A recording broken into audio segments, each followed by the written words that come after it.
You mean everything to me because I know you mean everything to Christ. And Christ means everything to me. I called on the Lord. I said, that Father, this is real.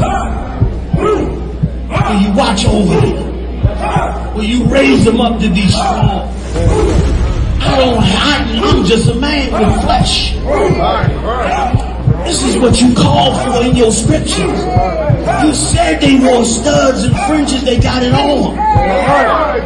You said they will follow the law, they doing it. You said under your house shine, they ought to love one another, and they doing it.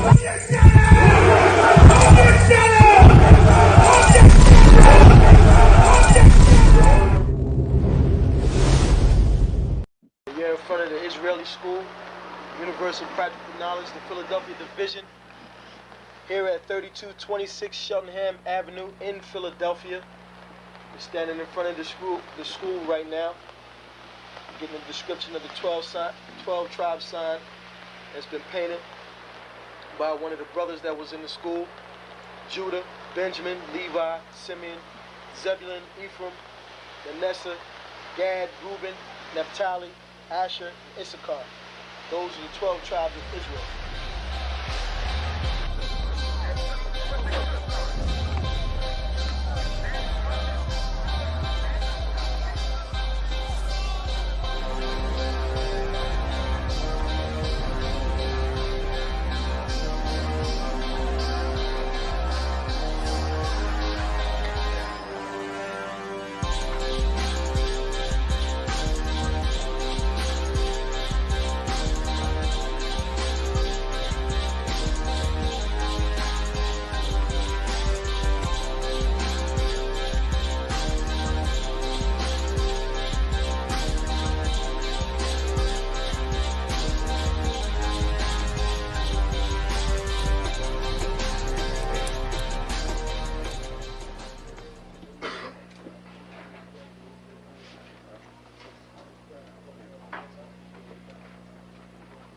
Shalom. Shalom. You've been waiting for this day, so this day has finally come. A lot of you have been wondering where this knowledge that you've been hearing is coming from, and the powerful truth that you've been hearing, how this was established. Well, we finally were able to arrange for the priests to come down from New York and spend some time with us. And I'd like to introduce them if I can. These are some great brothers. We're very glad to have them with us. We want to make them feel as warm as possible, because this is their work and the extension of their work and what they've laid down some time ago. I'd like to introduce, first of all, priest and Sixth Shield General, 4th in command in the nation of Israel, Lahab. I'd like to salute this brother. March up. Barak.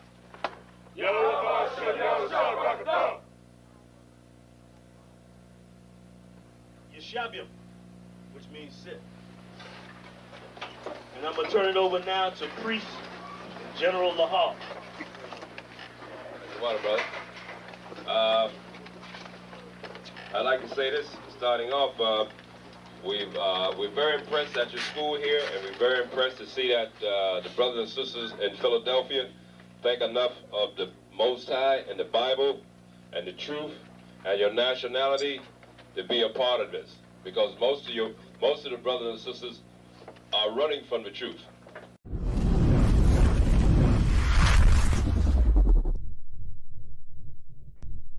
Welcome to ISUBK Detroit. Check us out on all social media platforms. Classes are Monday through Saturday. Monday is the history class from 7 to 9 p.m. Tuesday is scripture breakdown. Wednesday is biblical law class. Friday, Lashawan Kodash, Hebrew language. Saturday, the Sabbath service. Check out our community service program. We have food and clothing drives, helping the people in need. And we also have felony expungement services available. Join us and get involved.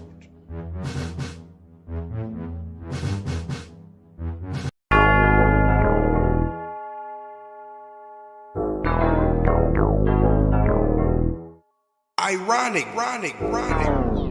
You know the truth is the truth, that's all I know.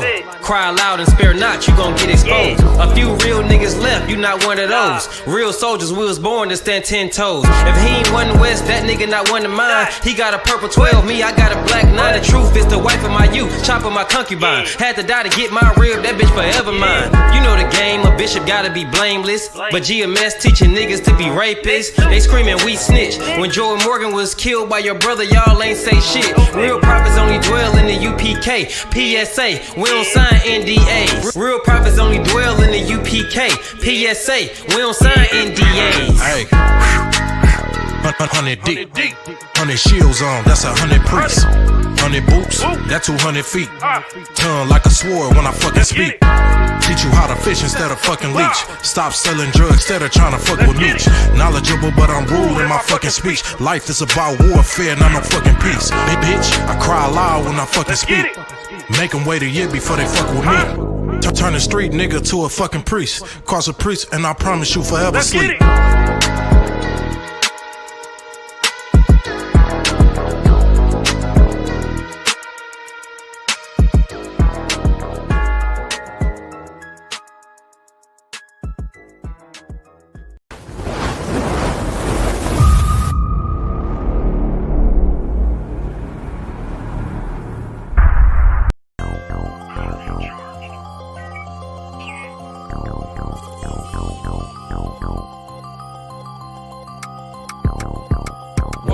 One West, that's who we are, nigga. One West.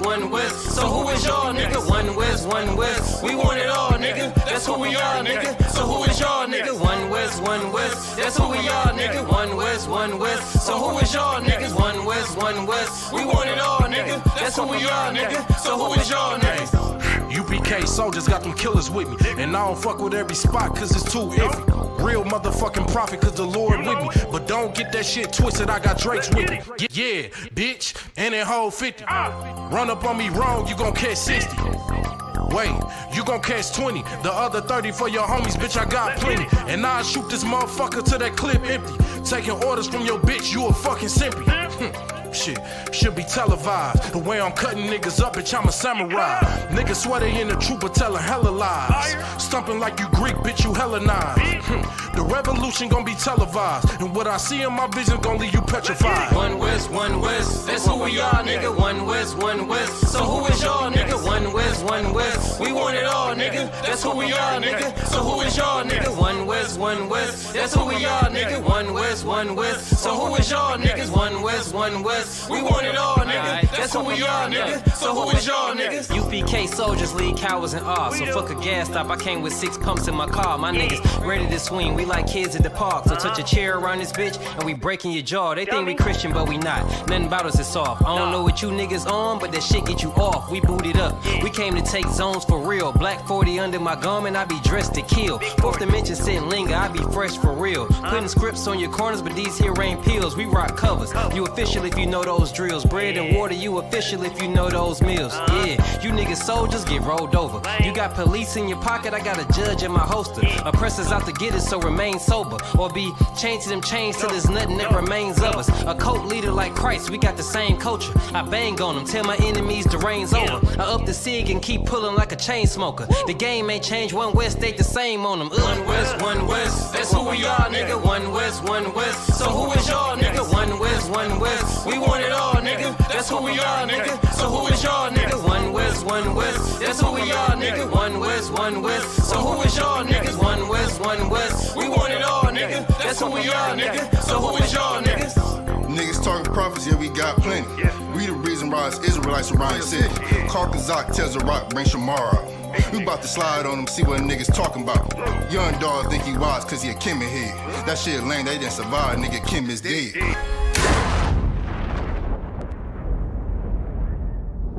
Where I'm from, little nigga, is a dirty game. I pledge allegiance to Yahweh, bitch, I'm UPK. Nigga, let's talk bodies. Set up on your corner, wake up everybody. Big priest, until I'm dead deceased. The mission is complete until you're off the street. Saw y'all on the internet, stumping down the street. But take the poor and the weak. Touch your sister or a brother, you gonna be sleep. But take the poor and the weak. One West, that's who we are, nigga. One West. So who is y'all, nigga? One West. We want it all, nigga. That's who we are, nigga. So who is y'all, nigga? One West. That's who we are, nigga. One West. So who is y'all, niggas? One West. We want it all, nigga. That's who we are, nigga. So who is y'all, nigga? Fucking with the brothers, then I'm giving out major pain. Clip full of ball heads, I'm shooting out Damon Wayne's. Driven ambition, I ain't never changing lanes. Wise as an old man, but I ain't slanging cane. This ain't a game, this shit way deeper than rap. You speaking the cap, but the shit y'all speaking is cap. I'm 5,000, but I still keep it a stack. I'm in the truth, not cause back then I was seeking the fact. Cry aloud for the niggas that's deep in the back. And the Lord with me, ain't no reason for keeping the strap. We peep the attacks, niggas say we ain't speaking the facts. Stealing breakdowns every time we teaching in class. Niggas snitching, y'all out here squeaking with rats. We be on the street corners teaching that Jesus is black. We on 125th Street, Harlem, nigga, you see where we at. One West, that's who we are, nigga. One West. So who is y'all, nigga? One West. We want it all, nigga. That's who we are, nigga. So who is y'all, nigga? One West. That's who we are, nigga. One West. So who is y'all, niggas? One West. We want it all, nigga. That's who we are, nigga.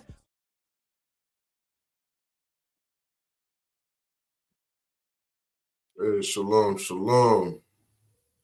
Hey, what's going on, everybody? Yahweh Shema Shabrak a thumb to all the brothers. Yahweh Shema a thumb by Shema Shai to all the sisters. What's going on, Abba One? How you doing over there? Oh, Salaki, I can't hear you. Sounds muted. Can you hear me now? Con, there we go. Well, let's get Shalom.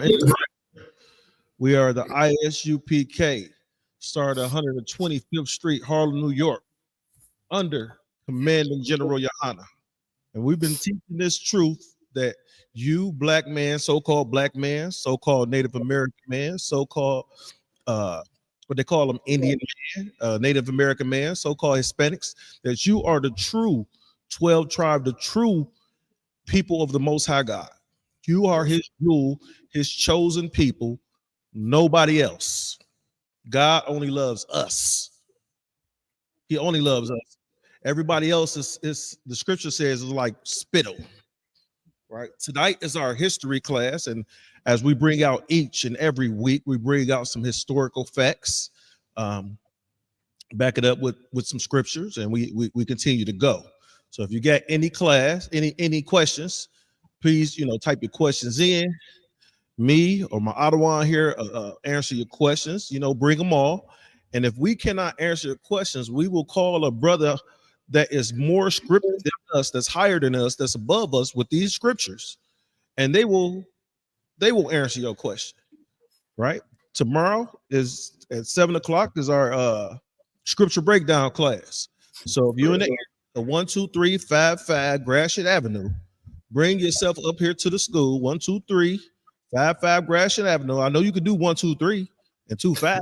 12355 Gratiot Avenue is that simple. Come on over here, right, and get this truth. All blacks, Native Americans, and Hispanics are invited. Everybody else, drop your money off at the door and keep stepping. Two. What's going on with you, sir? How you doing? Yeah, I'm doing all right. So today's class is going to be a mixture of some of the topics that we've been bringing up, that we brought out over the last couple weeks. So you heard us talk about Black Wall Street. You heard us talk about Cadillac. What else we talked about? You heard us talking about the Great Depression. And the reason why we're bringing these things out now is because these events ran together in the 20s and 30s, right? Even though the Great Depression was said to have started in, was it 1929? 1929, even though it was said to start in 1929, understand that the fall of the American economy started before that. It started, in the earlier 20s, where where things were starting to get messy for the American economy, right? So it's said to happen in the 30s because in 1929 is when the stock market actually crashed. When Wall Street, well, the white man Wall Street actually crashed, the stock market actually crashed, and then that's what he says began his Great Depression. When understand this, that America was already financially falling, because understand that they had just ended slavery in what 1865, right. 1868, depending on what date, right? So that was the bulk of America's economy, because you got free labor. You got millions of black working for free. And in order to get you to understand free labor, imagine this. When you go and get your car worked on, or your house worked on, right? What's the biggest charge when you look at that write-up on that receipt? What's the biggest charge? Labor, right? Certain dealerships charge you $75 to $125 an hour for labor, right? You get your part could cost $15, and it's going to cost you $215 to get it put on because of labor, right? To get it fixed, right? When you go get like my parents just had a roof done, and the material cost was the material cost may have been $6,000 to $7,000, I believe, the materials, but they charged them like 25 grand to put this roof on. All the rest of it was labor. Nah, what you got to understand is that it was a Hispanic owner of the company, so-called Hispanic brother. He owned the company. Do you understand? This brother came out with 15 of his people. You got 10 people on the roof, another 5 people at the bottom passing supplies up and stuff, right? I've never seen a roof get done in 8 hours. They stripped it to the, you know, what's it called? You can see inside the attic. They stripped it to there, right? So, you know, labor costs a lot. So when America had lost its reign on free labor, prices started to go up, right? You don't have the luxury that some other, like if you look at now, some of these third world countries, their labor costs, they're hiring these people for 25, 30 cents a day. You know, their labor cost is lower. You know, China got a bunch of people competing for these same jobs, and so they can pay people lower prices and lower what is it called, wages, than America, right? So you know, you got these Trump supporters are talking about the Mexican brothers is coming in, taking their jobs, but these Trump supporters ain't out there doing what the Mexican brothers doing. They're not out there. What's that? When they pick the strawberries and stuff like that. If you paid a Caucasian man to pick some strawberries, man, your strawberries would be $17, $18 a piece, because he's gonna charge you, because it's a labor cost, right? When you have a labor cost, those things go into factor. It go into the factors to the customer. The customer has to pay that labor cost. The company is gonna push that bill of the cost of the labor over to whoever's purchasing the services. You got something, sir? God, yeah, you know, something just to add to that, you know, it's interesting how if you don't understand the kind of like the creation of America today, you had Europeans, you know, living over in Europe, and they're discussing amongst each other all the beautiful business opportunities of coming to what was called the New World. And the appeal for them coming over here was free labor. They understood it was, you know, such a good investment that they would sit there thinking, okay, what am I going to do with my money? Let me go to this new world where I can invest my money in slaves, because these slaves are going to provide free labor, for decades, hundreds of years, and they're going to build up my wealth. You know what I mean? Like, that was their investment. So, to hit that point where that free labor is done, to anybody who hasn't already established themselves in business and in America, they're sitting there picking up the pieces like, what do I do now? Mm-hmm. So it was such the foundation behind America. When it was gone, it's like, what do we do next? You understand? Like, it was such a devastation to what they call the Great Depression, because it ended their form of making all this income. That was all I wanted to add. Yeah. What you gotta understand is, and I'm gonna pull up an article in a minute, starting with the no, I'm gonna pull up the Great Depression article, one of those. But like we were saying, free labor or inexpensive labor is the key to basically almost to getting a business off the ground. It's the key. Labor costs at these plants are the reason why they lay folk off, because the labor cost is too high. But if you look at the mathematics of the labor, let me tell you how gluttonous this here oppressor that you serve is that labor costs at most plants is only 3 to 5%. 3 to 5% of the operation costs, right? Of the operation costs at the plant. Once the labor cost rises above 3%, majority of these plants, what they do is they get out here and they either cut costs, they lay people off, or they fire old people and bring in new people, because you could pay them a lesser wage. So if you got a person that's been working at your facility for 20 years, right? Understand these companies are trying to get those people to take the buyout. Because if I got an engineer that's been there 20 years and then I got another engineer that's just started, the one that just started is going to get paid the lesser wage, right?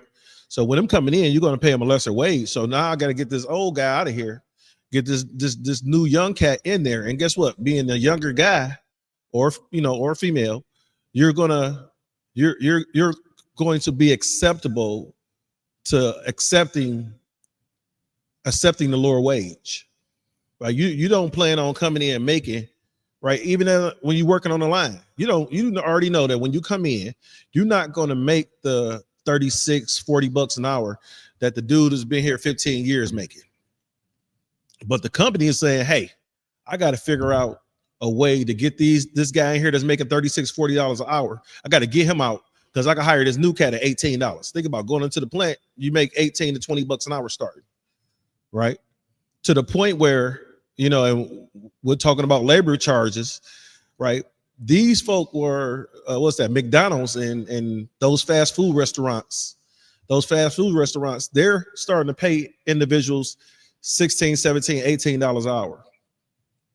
So for a while, it was tough for the plants to keep people, because their wages, when people were coming into the plants, they were starting them off at like $13-14.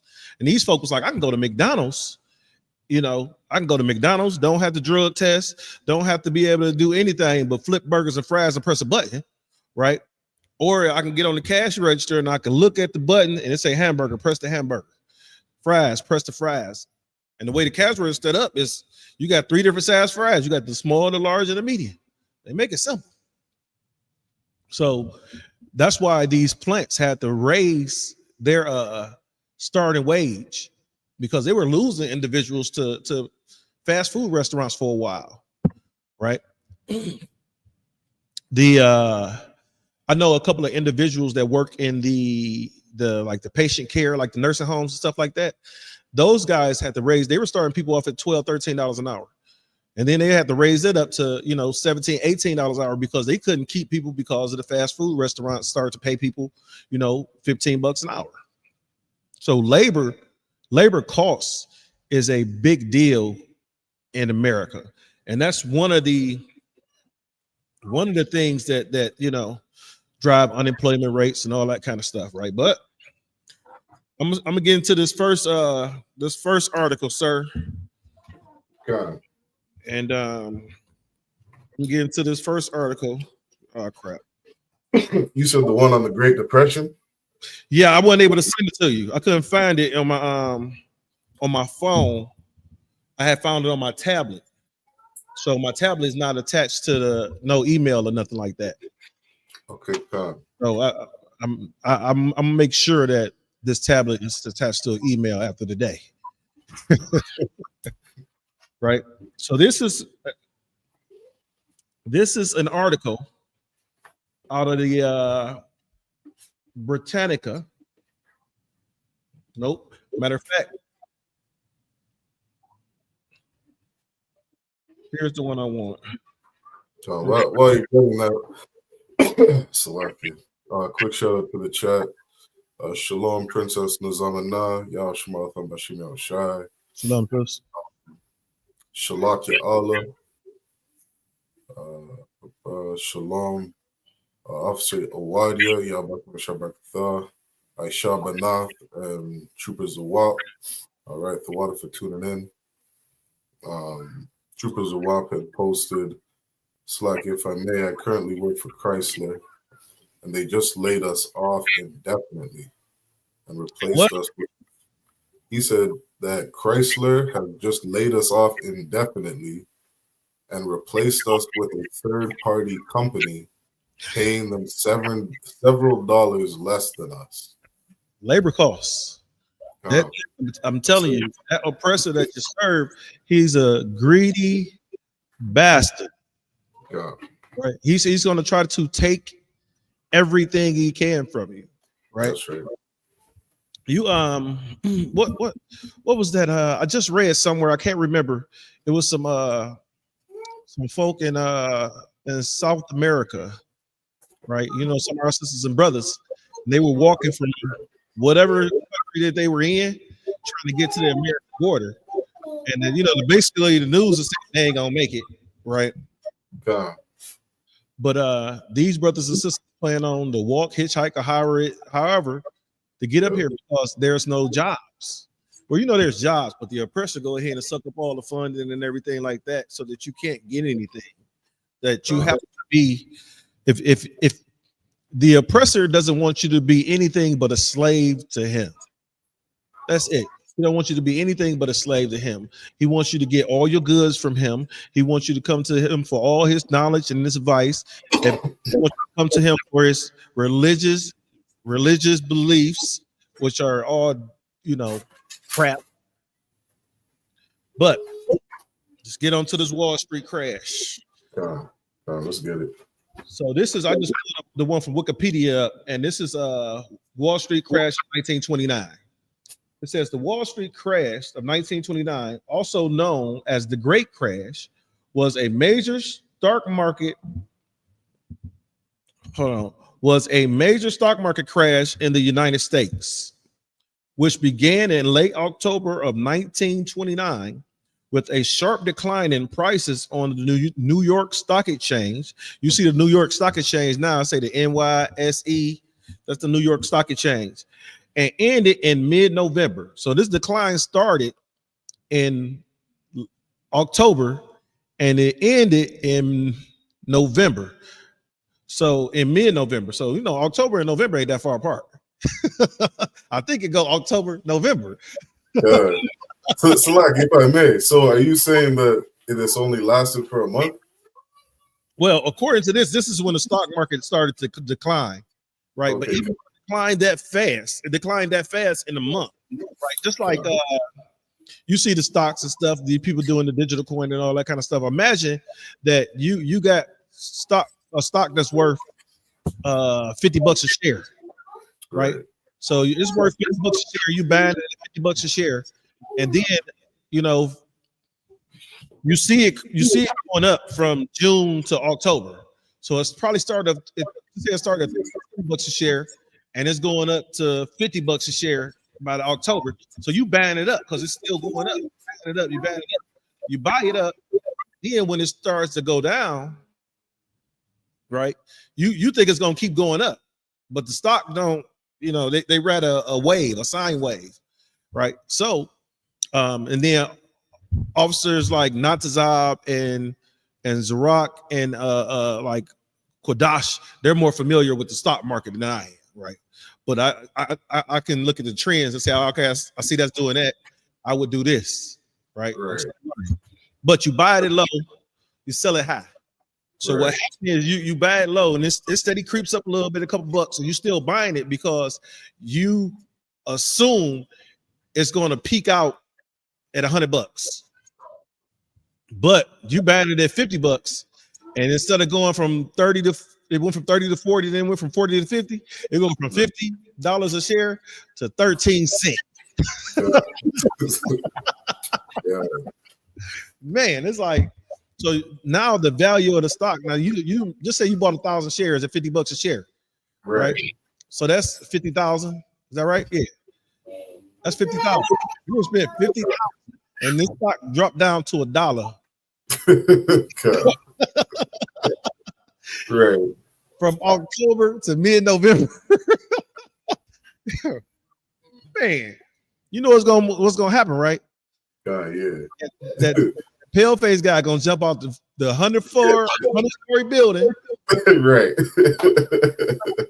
After he unalived the wife and the kids, he's jumping out the building with no parachute or nothing. Yep. No safety precautions. He just unalived all his kids and his wife because the stock market went from $50 a share to $1 a share. He's lost everything. God. So that's what happened. It says with a sharp decline in prices, the New York Stock Exchange, and it ended in mid-November. The crash began a rapid erosion of the confidence in the United States banking system and marked the beginning of the worldwide Great Depression, which lasted until 1939. They say it is thus considered the most devastating in the country's history. It is most associated with October 24th, 1929, known as Black Thursday. Now, you got to understand, anytime your Caucasian counterpart says that something is bad, he's immediately going to put black on the front of it. Right? Look at blackballed, blackmailed, all those things he's going to put black in front of it whenever it's bad, because he wants you to understand that he wants you to believe that black is bad. Right? I was watching some documentary, and they was giving kids. Now these kids 4, 5, 6 years old. They're giving kids a white dial and they gave them a black dial, and they said which one is good. And they pointed to the white dial. They said which one is bad. They pointed to the black dial. Every single one. So these things are being programmed into the mindsets of blacks, Native Americans, and Hispanics from childhood. So Black Thursday is when your oppressor started to jump out the window in 1929. He said when a record 12.9 million shares were traded on New York Stock Exchange in a single day, as compared to the average of 4 million. So what's that, 3 times as much? So instead of 4 million shares being traded daily, it went to 12 million. And it was probably people were selling. Sell, because one is that you know how the stock market is now. Really, you have to sell in order to get your money, because most of it's virtual now, right? Most of the money is virtual until you pull it out the ATM. Let's think about it. You use your debit cards, your credit cards, and all that kind of stuff. Everything online, you really right? when you're paying bills and stuff like that, you don't really see your cash. Now, for those that go to the casino, they'll see it. It just go away. But on a serious note, what you have to understand is that you really don't see your cash. On the stock market, you don't see your cash unless you sell the stock and pull the money out.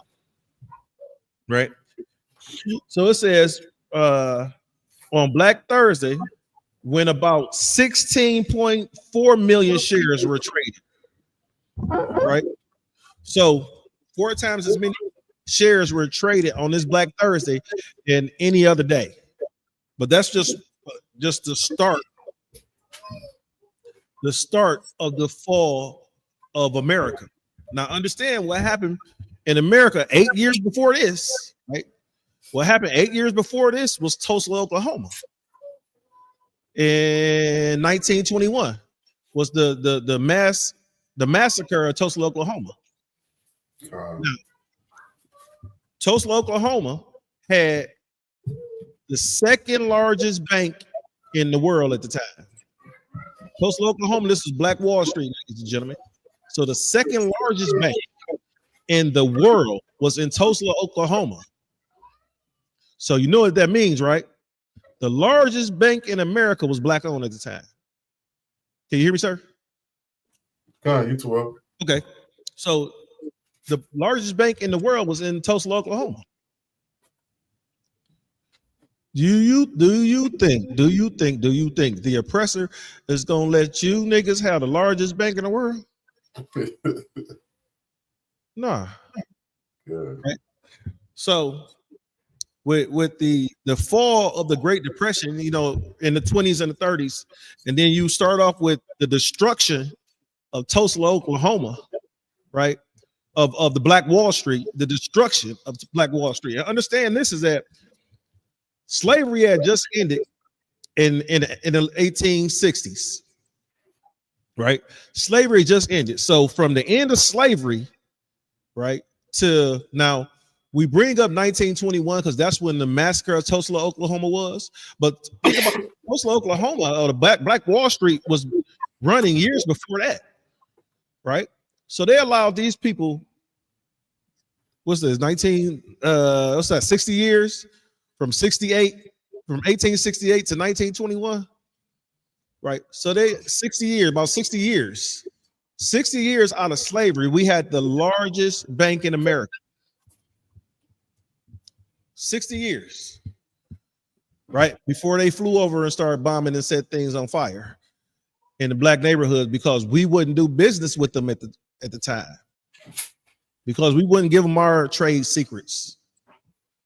Because we didn't look, when black people start to take care of themselves, provide for themselves, and do things for their people, the oppressor is going to immediately say a couple things about you. One, you're racist. They like to call us racist. When black folk really can't be racist. You got no power, no authority to be racist. You can dislike them. You could dislike them a lot. But you don't have the power to hire and fire them. You don't have the power to, what's it called? I just read this one story where the black family was they had just did some upgrades on their house, right? So they just did some upgrades on their house and they wanted to go get an appraisal, you know, because you're going to pull the money out this house, do some more upgrades, right? So the lady, an oppressor's daughter, he sent one of his daughters over there for the appraisal, and this house was appraised at less than what they bought it for after they did all these upgrades. So the wife, she had a Caucasian associate, what she called a friend. She had what she called a white friend. You already know they're just sitting there plotting on you. They're just waiting. They're just waiting to stick. They're just waiting to stick you like, I got it. Gotcha, nigga. The wife had her Caucasian friend come over there and pose as the homeowner. And they took, you know, think about it. They had to take all their black pictures down, you know, all the black love that may have been spread out through their house in their pictures. And, you know how black people house got the swag to it. They had to unswag it. right? And when they came to, when the appraiser came back, appraised the house for $500,000 more than what they originally bought it for. $500,000. And this is crazy, right? So these people almost lost out on the $500,000 because some racist some racist appraiser came to and basically said your house isn't worth this or your house isn't worth that, when it was worth more than what she wanted to give credit for. So stuff like that happens. So when you don't want to do business with the oppressor, right? When you don't want to do business with him, he has a way of figuring out a way to destroy you and your people because you don't want to do business with him. Think about this. Martin Luther King had these slow, unlearned black folk sitting in a restaurant getting beat on and spit on so they could buy something from a people that didn't want them to buy. Just leave. Right. On a Ray Ray shop, go down to Pookie No's place and buy something from them. I'm sure the food gonna taste better, right? You don't got to worry about the dog being in the kitchen, right? Or them rubbing the dog and then making your plate. You see it all the time on the internet. They got the dog licking them in the mouth. I don't understand why you have a dog lick you in the mouth unless you are a dog. Because a dog uses his tongue to clean himself. And then you want to allow this dog to lick you in your mouth? And then I'm gonna sit at the counter of this restaurant while your fan base or your people is beating and spitting on me, so I can get some food that's gonna get some spit in it or some dog mouth or something. No, I don't want to fight for that, man. That's not what I came. That's not what I want to fight for. I don't understand why our people would say, you know what? F this table. Got up, went down to Pookie them shop.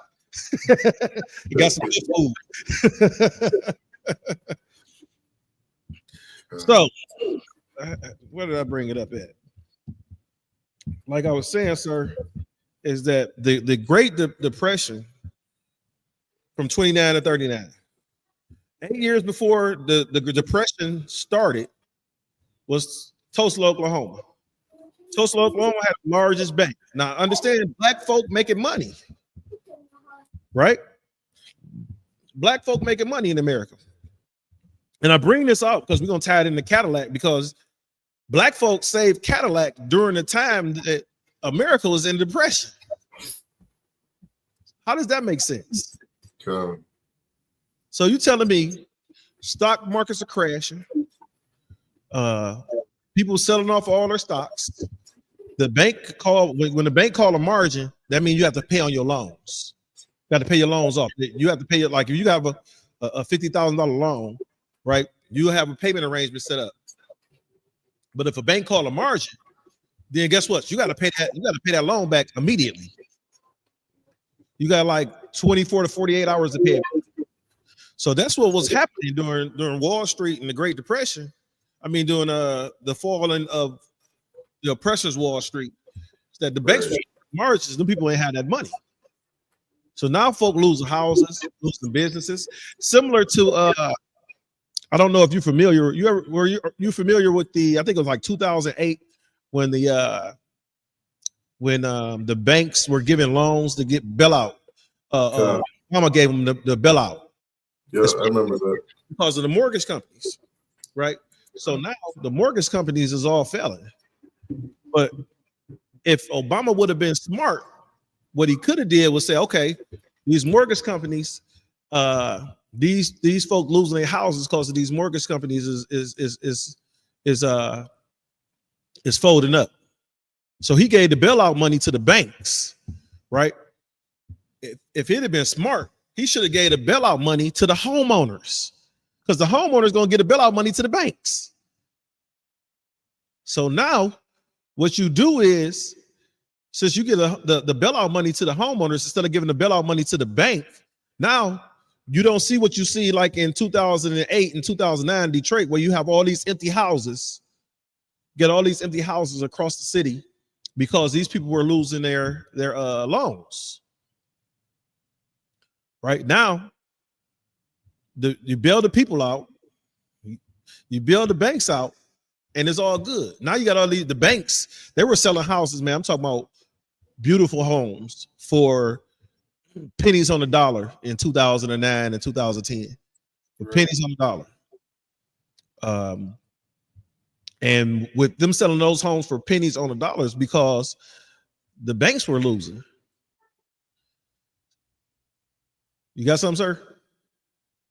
Okay. Yep.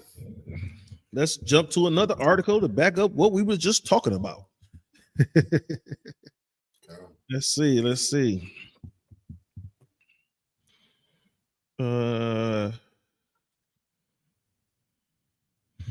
So this one right here, this is from the Great Britannica. Now, I like to pull sources from Britannica, and it's probably just me because when I was younger, and that was many moons ago, you see all this great stuff here, right? So that was many, many moons ago. When I was younger, we used to have to go to the library and pull the encyclopedia up. So when you pull the encyclopedia up, it was either Encyclopedia or it was Britannica when you had to pull the books of the information up, either or. And when we had research assignments to pull up, everybody always had checked out the encyclopedia. So I went to the Britannicas, and the Britannicas was, didn't nobody really read it because when you go look for encyclopedia, you wanted to say encyclopedia, but you don't know you got an Encyclopedia Britannica. So those books were never touched. So, it's just my little preference. So this story is called, it says African American life during the Great Depression and the New Deal. It said the Great Depression of the 30s worsened the already bleak economy situation of African Americans. Right. And I'm reading this because I want you to understand is that they were saying that America or black folk was destroyed by the Great Depression. We was already poor. We was already coming out of slavery. So the Great Depression was a come up. Well, no, let me not say that. The being enslaved and being broke is different. Right? You're gonna enslave, you broke, and you got your back whipped. Now, since we were so-called released from slavery, right now you just don't get your back whipped by the slave master. You only get beat up by the police. It says they were the first to lay off from jobs. What it sound like, black man? Y'all was the first to lay off from the jobs, and they suffered from an unemployment rate 2 to 3 times that of whites. Is that still not what's going on now? Yeah, if I could, number one. It's interesting you say that because when you had brought up that depression, or what they call it, the recession. I think it was around 08. I remember seeing the black people at my company be laid off. Uh-huh. and I shortly came after it. And I remember thinking it was interesting because I remember there was this one specific sister who helped get me the job there. And when I saw her get laid off, I remember thinking she works harder than everybody I know at this company. And seeing her get laid off didn't make sense to me. And I remember so well because it killed my, it kind of killed my whole attitude for the company. Your zeal. That was the end of me working overtime. That was the end of me putting in extra hours and working hard at the job. I was basically saying, F this job. What I mean? Because they did that sister so wrong. And I even remember, I think it was the next day after she was laid off, I remember these 2 devils at the company were so happy that they were getting her office. And I remember being like, damn, y'all sit there smiling at this girl's face every day, And as soon as she's gone, you're happy as hell that you get her office. But look how, sir. God.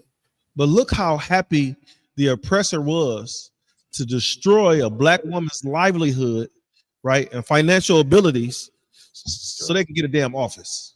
God. Right? I'm sure if they'd went to her like, "Hey, we want your office. Give us your office, or you're gonna have to get a new job." She'd be like, "Take this damn office." Right? She would good. God. Like, take this damn office. Good. But he can't go to somebody and say, "All right, I want your office." Right? He can't do that as a coward. He can't do that. So what he does is he sets you up, put you on a falsified PIP or something like that, figure out a way to fire you or lay you off, and then after he figures out a way to fire you or lay you off, then he take your damn office. God. Right? Because you're no longer in the way.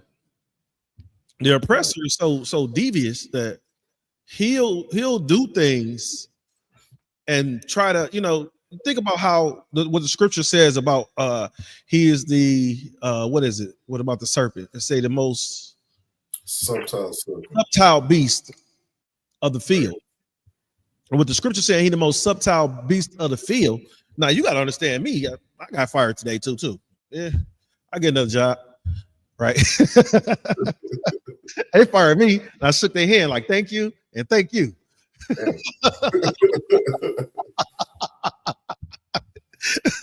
It was like, "You're not upset?" "No, you guys have to do what you have to do, right?" And I'm the scapegoat, so I'll be the scapegoat. Lord, the Lord will provide. The Lord will provide. So, but how they set it up is that, understand this. This oppressor was giving me praises. "Oh, you're doing a good job. You're doing exactly what I want you to do." Hold on. I'm doing exactly what you want me to do. Cool. Right? I go to him, "Hey, we need this, we need that, we need that." "Oh, it's great. You're doing good. Doing exactly what you want you to do." Then he came to me and said, "It's just not working out." You just said doing exactly what you wanted me to do last week. So then today, first thing in the morning, come to my office. "All right, what's going on?" "I'm bringing paperwork down there that I need them to sign to get some more to get approval for things to get fixed." Right? When he's like, "Oh yeah, come with me, go HR." And look, he said, "It's just not working out." That's what the director of engineering said.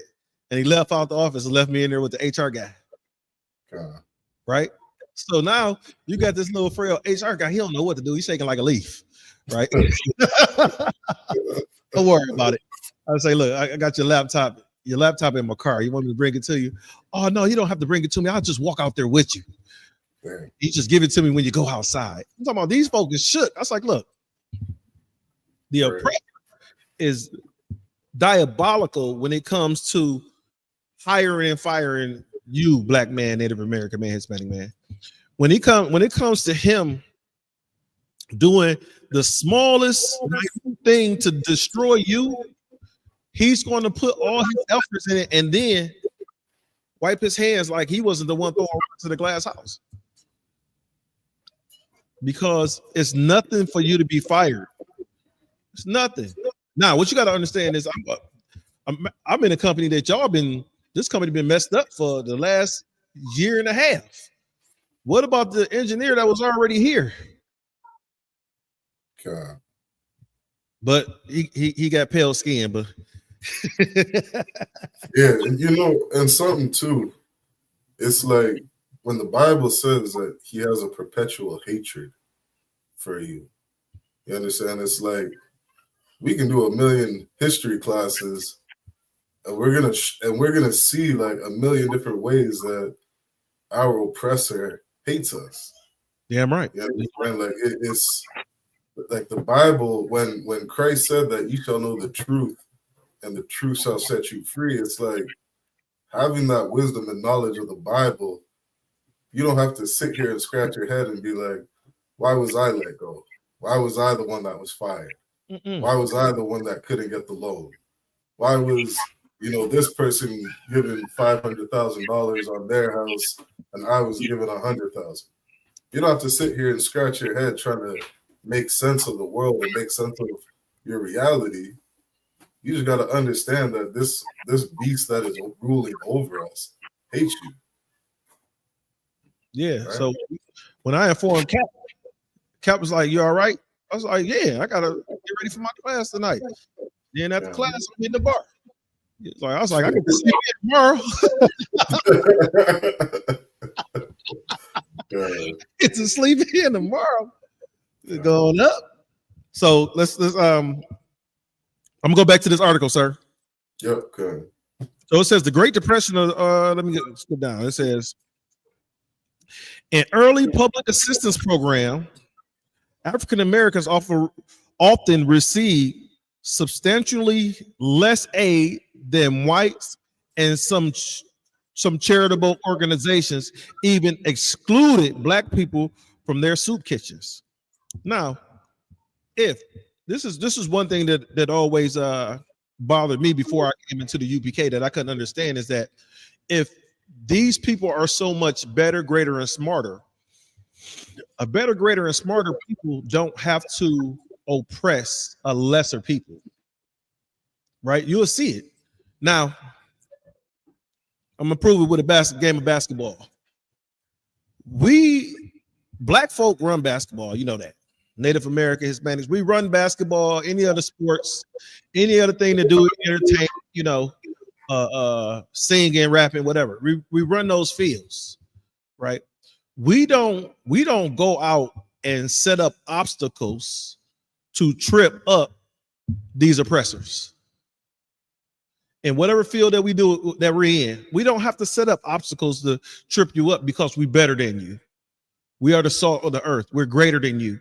With us being greater and better than you, we don't have to put obstacles out there, right? So even here in the UPK, right, when we have our food and clothing drives, when one of these oppressors show up, we don't kick them. We don't send them away. We don't set them up. We don't put obstacles in front of them. We say, take this food box. You can't come into school, though. You can take it outside. Right? When we have our clothing drives, oh, yeah, go ahead and take them shoes, take that coat, take it with you. Now, you have these or other organizations that if a black person was in the situation, right? Just say the lines were crossed, right? And now you have an oppressor organization, he passing out food and things like that. He won't give that black person that food box. No, you got to get away from here, right? To prove it, the KKK also does food drives and clothing drives. And our people have to stay away from them because you become strange fruit on a familiar tree real quick. Real quick, you'd be the new apple tree messing around with them. We don't do that to their people when they come around us. You understand what I'm saying, sir? We don't set obstacles to make their what you call it, you know, we don't set up obstacles to make things harder and more diabolical for them, similar to the way that they do to us. And I say that because, you know, the article said that blacks were given substantially less aid, and it's the government, substantially less aid than the whites were given. And it goes on now. You even seen it back in the 60s and the 70s that these black women were removing and kicking their husbands out the house so that the oppressor, this oppressor government, this America, could give them more food stamps and more cash assistance, right? And then in those times, in the 60s and the 70s, they used to send a person out to your house to make sure it wasn't no man in the house. Now they just take your word for it, right? They check your address. But then, back then, they used to come out to your house. I'm going to go ahead and continue. Said this intensified economic plight sparked major political development among African Americans, beginning in 1929, the St. Louis Urban League launched a national Jobs for Negroes movement by boycotting chain stores that had mostly black customers, but hired only white employees.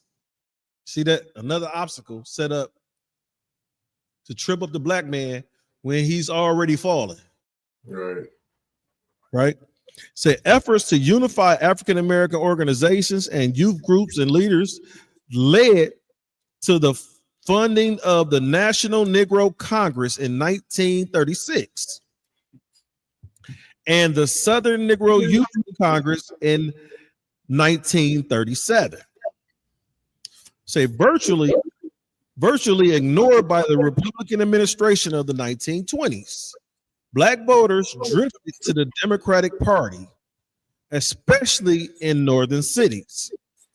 In the presidential election of 1928, African Americans voted in a large number for the Democrats for the first time. Now that means that African American or black people were Republican or voting Republican before that. And that leads back to Abraham Lincoln, so-called freeing the slaves, right? So black people believe that Abraham was on his side and the Republicans were on their side at the time. But if you go and study Abraham Lincoln, he said if he could unite, right, the Confederate and the United States, if he can unite that without freeing the slaves, your black ass would have still been in chains. Right? So in the presidential election of 1928, African Americans voted in a large amount for the Democrats for the first time. In 1930, Republican President Herbert Hoover nominated John J. Parker, a man of pronounced anti-black views. Right? So this is the president of the United States, right? I mean, the president of your United States hiring, right? He hired a man with anti-black views to do what? Was what he said, hired a man with anti-black views, right? To the U.S. Supreme Court. The most powerful court in America. They don't say hire. What did they propose or nominated? Right. Nominated a guy with anti-black views. Now think about this. You put the president of the United States, right, was so against black folk that in the highest court in the United States, he nominates a guy that has all type of views to destroy you, black man, Native American man, Hispanic man, all type of views to destroy you. When him having those views to destroy you, guess what he's going to do? He's going to start putting those in power and putting those in place. And so now you got you got the president of the United States. Right. He's against blacks. He nominates the guy for the Supreme Court, which is the highest court in the United States, against blacks. So then you're gonna start to see this trickle down effect throughout the American government, right?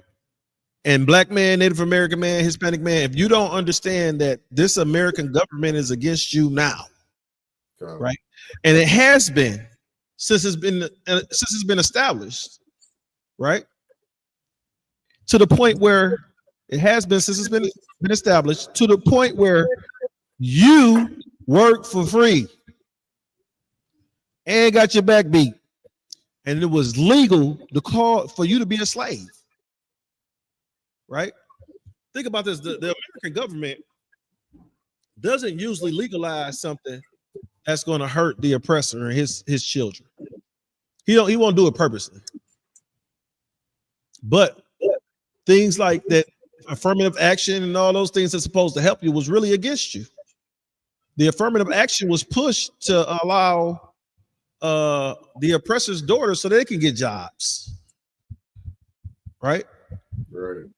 And then they go from, okay, affirmative action, they get you to believe that affirmative action was for you, and then you understand it wasn't. So then you go and take affirmative action away, and guess what? When affirmative action came out, the white woman got jobs. When the affirmative action was discontinued, the black man lost his job. And I say the black man because the black woman, right? Understand the black woman is supposed to be on the black man's side, but the oppressor tries to interfere with that relationship. One of the ways that they interfere with it and try to break up the black woman, black man relationship is that the black woman is considered a double minority when it comes to taxation and when it comes to hiring a diverse core of individuals. So a lot of these companies are big on diversity. With them being big on diversity, right, they must hire a diverse group. So with the black woman being considered not just a woman and black, she a black woman, she's considered a double minority. With her being a double minority, they receive extra benefits from the government. These major organizations receive extra benefits from the government, right, for hiring a double minority. But let's go back to the article. It says, where was I at? You had just read the man that John J. Parker, a man of pronounced anti-black views, to the U.S. Supreme Court. Okay, I was going to jump down to the Roosevelt administration, right? Because remember, the part of this article was named New Deal. So it says the Roosevelt administration accessibility to African-American leaders and the New Deal reform strengthened black support for the Democratic Party. A number of African-American leaders, members of a so-called black cabinet, you see a so-called black cabinet, were advisors to Roosevelt, and them were the educators, Mary McLeod Bethune, who served as a National Youth Administration Director of Negro Affairs, Willie H. Hassey, who in 1937 became the first black federal judge, Eugene K. Urban, Executive Secretary of the National Urban League, Robert Vann, editor of the Pittsburgh Courier, and the economist Robert C. Weaver. African Americans benefited greatly from New York Deal program, though discrimination by local administrations was common. Low-cost public housing was made available to the black families. Now, let's look at that again. It says African Americans benefited greatly from the New Deal program, though discrimination by local administration was common. You say low-cost public housing was made available to black families, right? So low-cost public housing helps destroy black family too, because if you I think General Hyman was just talking about this the other day, how they put mice, right? They put mice in this little unit, right, and starved some of the mice, right, and wouldn't give them the proper food. Then they put mice in another scenario where they had everything they needed. So the mice that was in the unit with everything they needed, you know, they were able to coexist with one another, right? Everything went fine.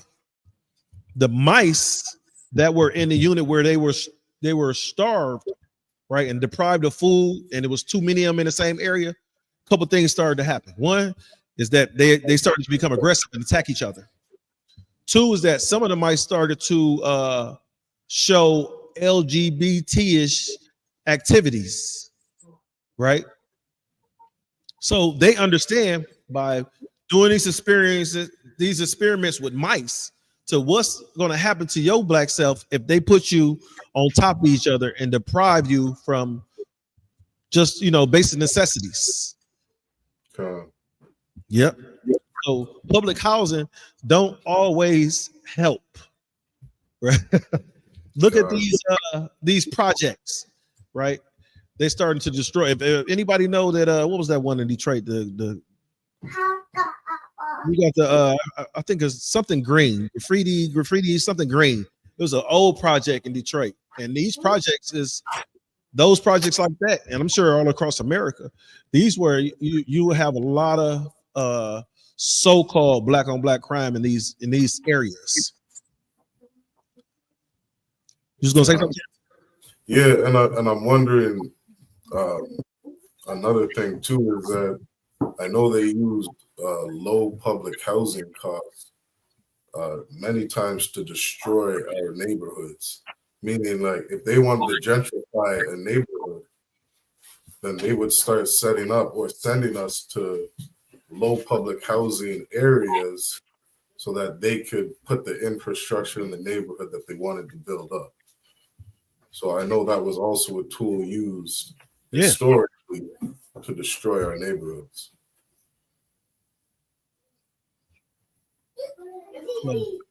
It says the National Youth Administration and the Civilian Conservation Corps enable African American youth to continue their education. Now look at this. It said it allow African American youth to continue their education. This is in the 1929s, 1930s, right? So if what was stopping African Americans, so-called African Americans, at that time from continuing their education? Sharecropping, right? You gotta understand is that sometimes you got to get out and help mom and pops make some money. So we're doing that.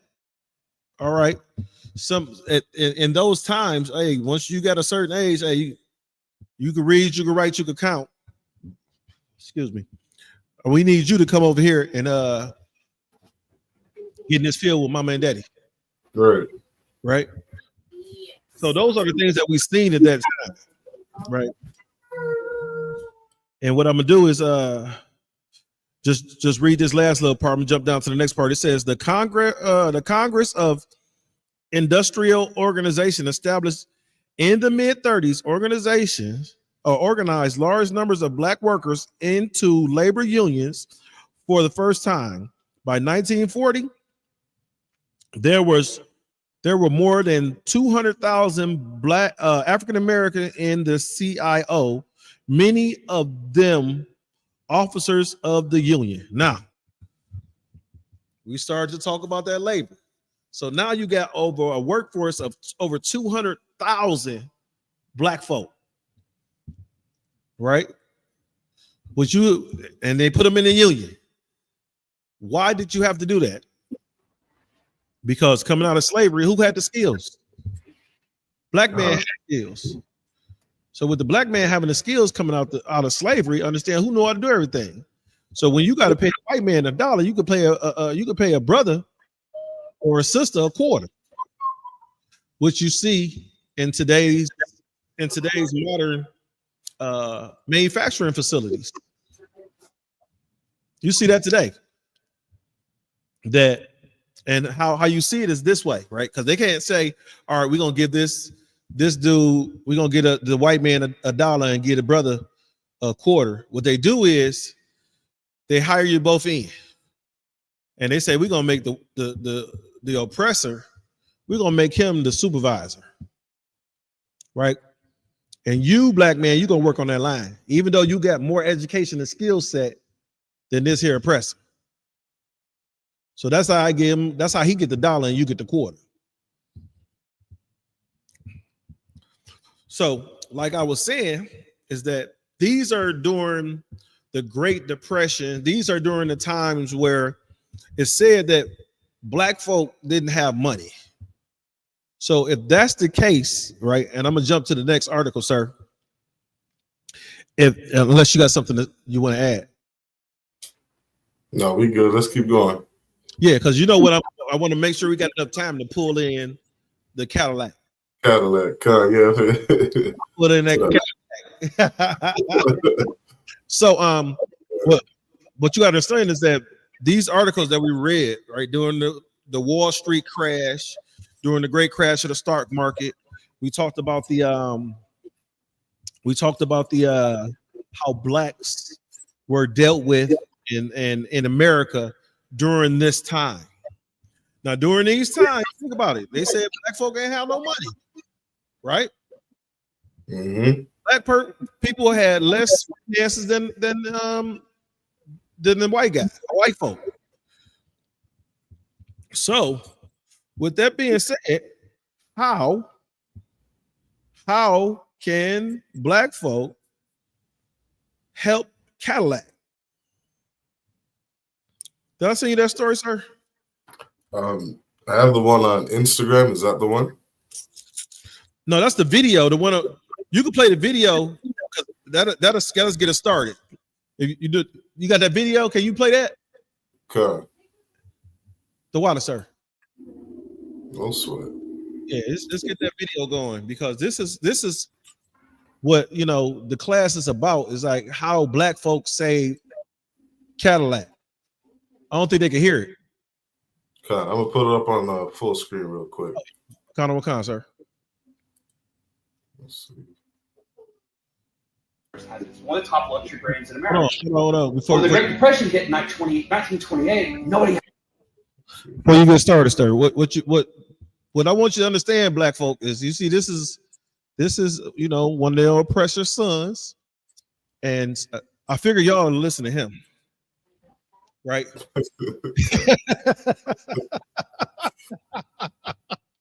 Yeah, God forbid a black man tell you something. If a black man tell you something, you ain't gonna listen to it. But we got one of these oppressors. We got one of their sons. You always gotta have one of them represent. Right? And he's gonna go right into what we were talking about. Go ahead, please, Slakia, sir, if I may. Baba Kashaf, you can play it.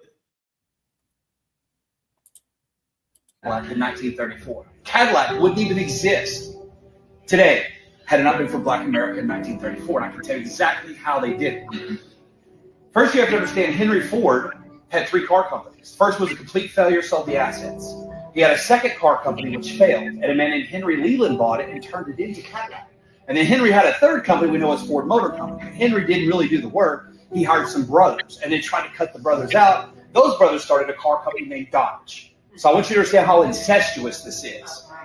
So Henry Leland started Cadillac. GM bought it in 1919 from him. So now General Motors has it. It's one of the top luxury brands in America. But when the Great Depression hit in 1928, nobody had money, right? You don't have auto loans. They did not exist back then. So if you couldn't pay cash for a car, you weren't getting it, and banks failed, nobody had money. So Cadillac lost 85% of their sales in 5 years. They were literally in the board meeting to shut Cadillac down when their service manager nationwide came in and goes, I think I can save the company. Like, whatever, how? He goes, we don't sell to anybody but white people. And black Americans in the South that pay a white guy $300 cash over and above the price of the car. So hold on right there. You heard what he said?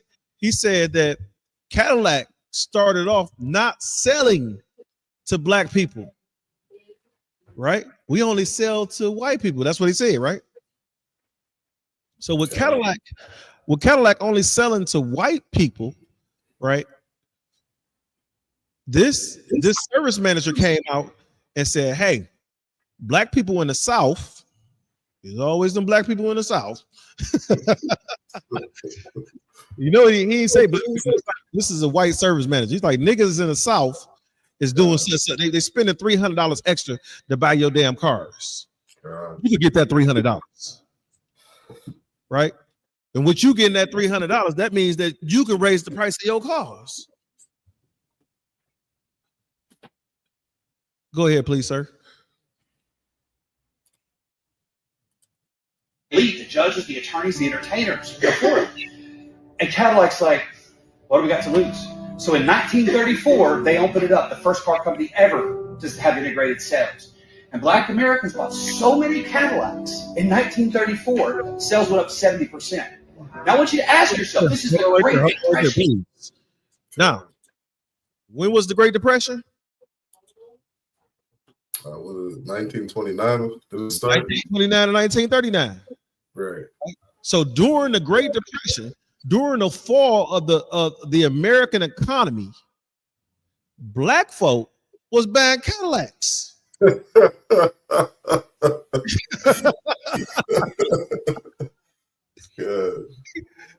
niggas had money. Like, you know what it remind me of? You ever see that Dave Chappelle skit where they had I guess they gave the brothers reparations or something like that, and everybody got yeah. The whole world is starving, and you niggas buying Cadillacs. Because the Great Depression didn't just affect America; it affected the entire world. Right. So the whole world is dying, and my niggas buying Cadillacs.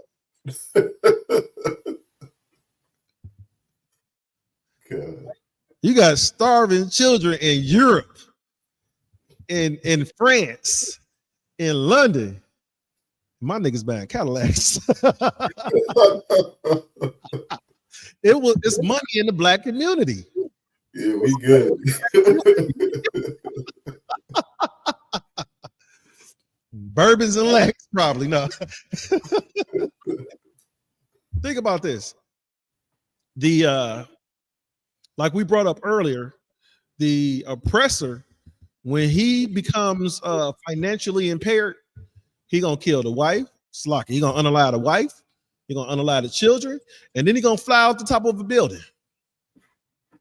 Right? But my niggas buying Cadillacs. Cadillacs. It kind of remind me of Iverson. He say, not the game, practice. Like Cadillacs. Cadillacs. Not no bread. Cadillacs. Because they have food lines that only passed out bread. Right? They have food lines during the Great Depression. Think about the things that was going on in the Great Depression. Right? They got all these things going on in the Great Depression, and y'all buying Cadillacs? These folks standing in food lines, y'all buying Cadillacs. People losing their houses, right? The oppressors are losing their houses, and black folk buying Cadillacs. He is unalive in his whole family, and black folk buying Cadillacs. That's so freaking funny to me. He about to hang himself. We'll just go buy a Cadillac. You driving that Cadillac down the street, and some oppressor come flying out the window, bam, land on your Cadillac. Because think about it. If you listen to the video, it said the banks weren't giving you loans, so you had to cash it out. Did you hear that part? Said the banks won't give you loans, so you had to cash it out. So understand this. Before the Great Depression, Tulsa, Oklahoma, Black Wall Street, the oppressor and his family came and destroyed the largest bank in America at the time. It was ran and owned and operated by black folk. That's right. Because I'm gonna tell you why. Because we couldn't put our banks in we couldn't put our money in their banks. They wouldn't allow it. You ever see the movie The Harder They Fall? It's a movie called The Harder They Fall. And in the movie, a black man and black woman walked into a white bank. And the woman say, I'm here to make a withdrawal. Right? The black woman say, I'm here to make a withdrawal. And the white woman behind the counter got to laughing at her. Said, honey, you in the wrong bank. You might want to go to such bank. Right? And then the sister, she said, oh no, I ain't making that kind of withdrawal. Pulled out the pistol. Pulled out the pistol, say, this is the type of withdrawal I'm making. and they robbed the bank. But understand, we weren't allowed to put our money in their banks. So this was black money in Black Wall Street in this black bank. That's right. Right. So that's in the 20s. Understand, in the early 20s, America is starting to see the effects of having to pay for labor. They're starting to see the effects to pay for labor. Think about it. This 60 years outside of slavery. This 60 years outside of slavery.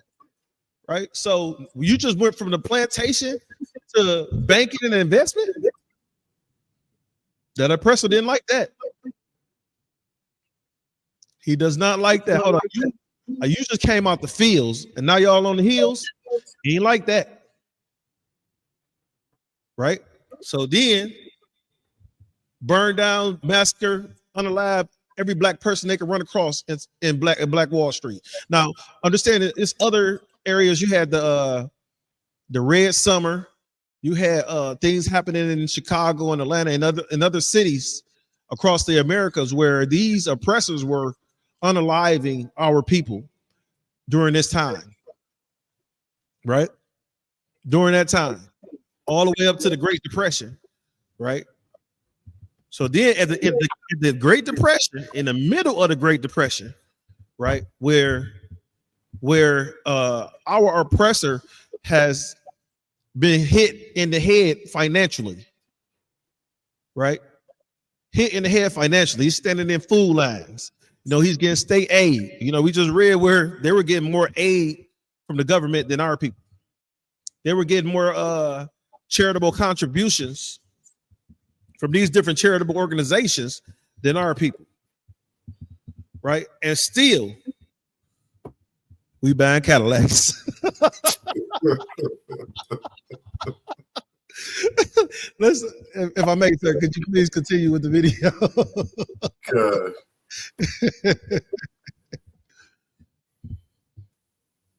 Nobody has money. There's bread lines. Hold on. He said nobody has money, right?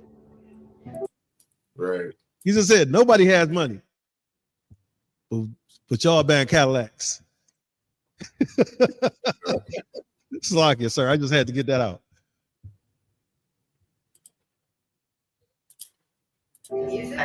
How?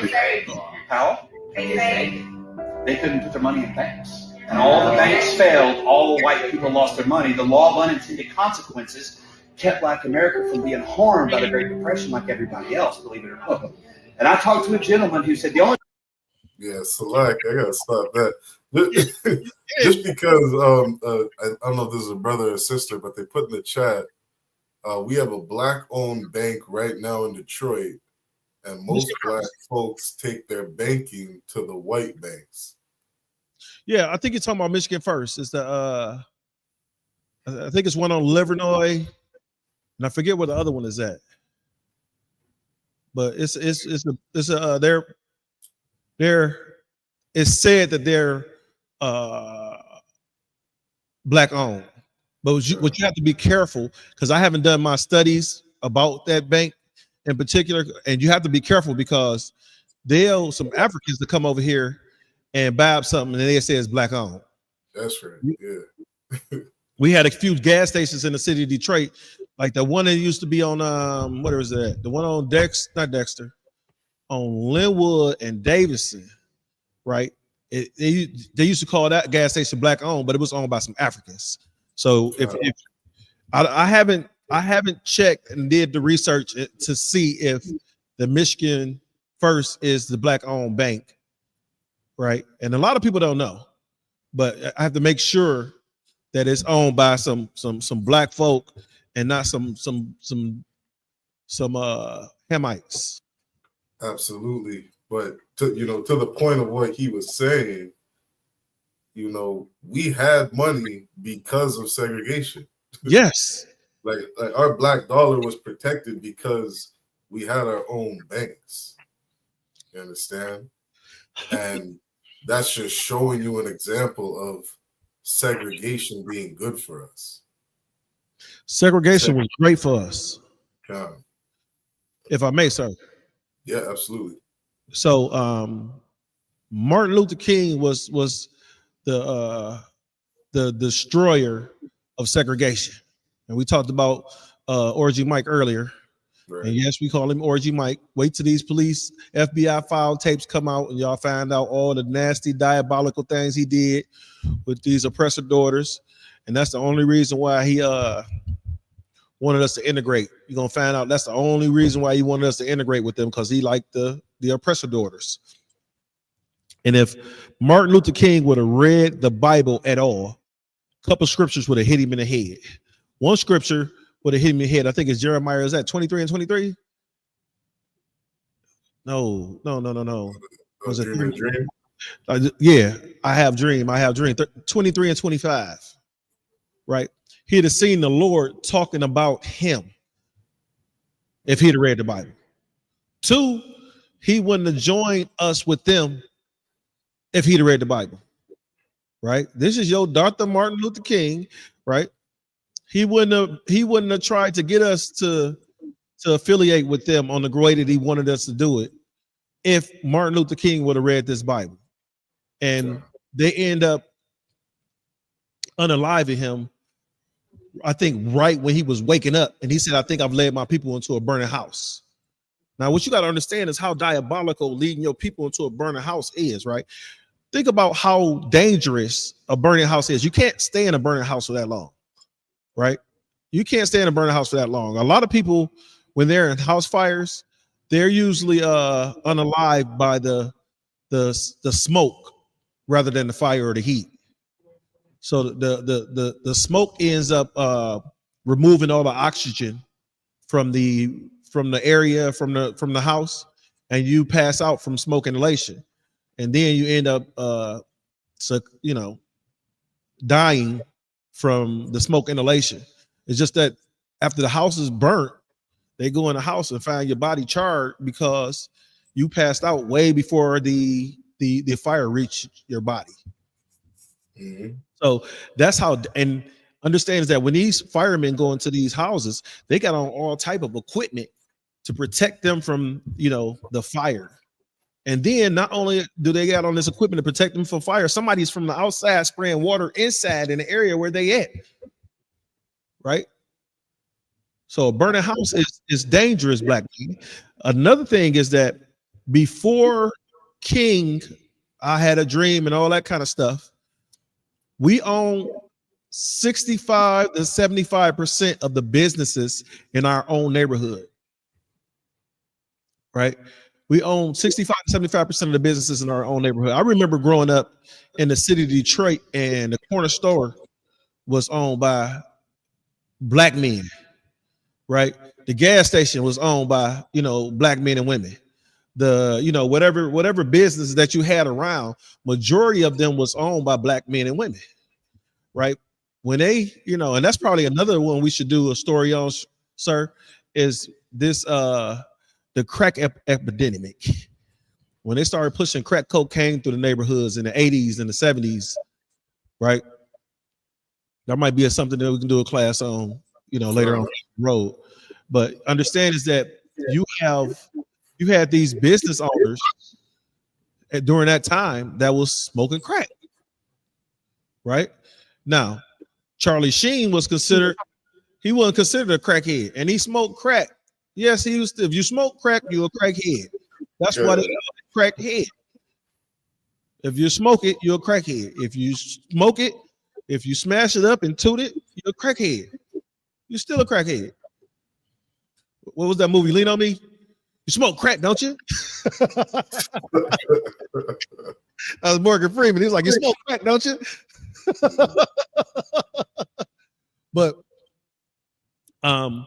before King, our neighborhoods was owned, majority of our neighborhoods, the businesses in the neighborhoods were owned by us. It was owned by our people.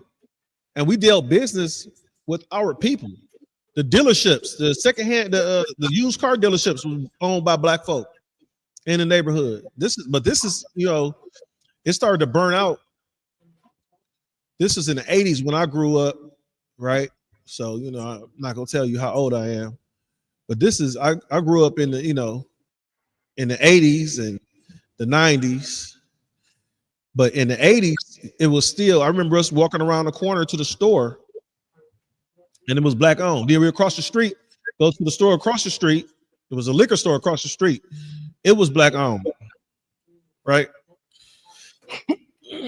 Salaki.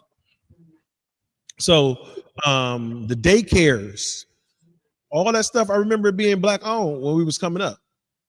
But after, you know, like I said, after Martin Luther King, right, after he started dreaming and he started telling our people to don't spend your, basically what Martin Luther King said is don't spend your money with Pookie and Ray Ray, spend your money with the oppressor. Right. Think about it. So if I'm going to, like, what was that? SS Kresge's. If I'm going to SS Kresge's or Hudson's to eat and I'm getting my head cracked while sitting at the counter trying to eat, right? Some food that a oppressor done brought to you, and he probably done put all type of dirt and scum and whatever else in there inside your food. I'm not gonna get too graphic because it's horrible. And then you sit there to eat that crap. What is wrong with you? When you could go down to the little mom and pop's place in your own people, your own neighborhood, and eat there. And the food is, and the people who cook the food are clean. The people who cook the food are clean. The food is clean, and it probably tastes 1,000 times better. It used to be this place. There's a little black-owned place, man, and it's no longer there. But it used to be called Dub C's here in the city. And Dub C's used to sell these $2 hamburgers, right? $2. It was $2 hamburgers, $3 cheeseburgers, or something like that, right? But these cheeseburgers was like, imagine being 12 years old making your own hamburger. How thick it'd be. Like these burgers were, and they were delicious. They were seasoned perfect. And the only thing this dude sold at this spot was hamburgers and fries. That's it. You couldn't get a pop out of there. He served hamburger and fries, and it went on. That place, I think the old man may have passed away because you know, this place went on for years. But I remember I was going to school at Focus Hope at the Machinist Training Institute. And I remember going to school there, and this is like 96, 97. And we would go over there right there on Hamilton, get 2 hamburgers. You couldn't eat 3 of those, man. Now I had a homeboy. He could eat 3 or 4 of them, but he was, you know, understand that big fella was 400 pounds easy. Yeah. I got a story about going to we went to Burger King, and he ordered two double Whopper combos. I'm like, man, I ain't gonna eat no double Whopper. He said, no, that's for me. He said, you can have one of the pops, right? You can have one of the pops. Just order you a burger or whatever you're gonna eat. I was like, I'm gonna have it. But no, man, but Slocky, sir. Let's play the last little bit of that video. I want the people to hear this, what this man said about. Was that it? Or we got some more? No, there's a little more. Okay. The reason my granddad said he knew it was a Great Depression because he saw a white man picking out his trash. I was like, wow. So, in doing this, it turned Cadillac around. Cadillac became the first auto manufacturer to hire Black Americans on the design and style team, not just a factory. So Cadillac came with the first integrated brands, and a lot of times we have stereotypes about Black America loves Cadillacs. Now you know why. They say good damn car. Did you know that Black America said Cadillac? It's a lot, and I'm wondering who's clapping there. Oh, yeah, you know who's clapping. If think about it, most of the time when you got an oppressor up front speaking, you got a bunch of more oppressors in the room. Except when you go to church in the Black community. But no, it's just that like we were saying, now you gotta understand this was 1934, 1936 when Black folks saved Cadillac. I said 34 to 36, yeah.